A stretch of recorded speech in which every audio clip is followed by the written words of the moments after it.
সম্পূর্ণ নতুন রূপে হাজির হলেন জাতীয় চলচ্চিত্র পুরস্কার প্রাপ্ত কণ্ঠশিল্পী ফাতেমাতুজ জোহরা ঐশী। নোয়াখালীর এই গুণী শিল্পীর দীর্ঘদিনের একটি স্বপ্ন ছিল নিজের শিকড়ের ভাষায় প্রিয় আঞ্চলিক সুরে একটি গান উপহার দেওয়া।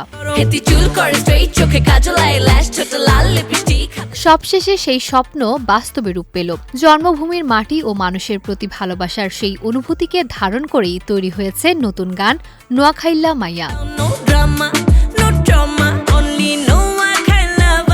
ঐশী জানান, গানটি একেবারেই হুট করে তৈরি হয়ে যায়। কয়েকদিন আগে একটি অনুষ্ঠানে যাওয়ার পথে গাড়িতে বসেই লিখে ফেলেন গানটির কথা, পরে সেখানেই সুরও করেন। তার ভাষায়, সেদিন যেভাবে টিউন করেছিলাম ঠিক সেভাবেই গানটি করা হয়েছে। পরবর্তীতে ফাইনাল রেকর্ডিংয়ে আর কোনো কারেকশনের প্রয়োজন হয়নি। নোয়াখাইলা মাইয়া গানটিতে ঐশী শুধু কণ্ঠশিল্পী হিসেবেই থাকেননি, গানের কথা ও সুরও তার নিজের হাতে গড়া। মিউজিক প্রোডাকশনে ছিলেন বিট বাবা, আর র্যাপ বিভাগে ঐশীর সঙ্গী হয়েছেন ব্ল্যাক জ্যাং।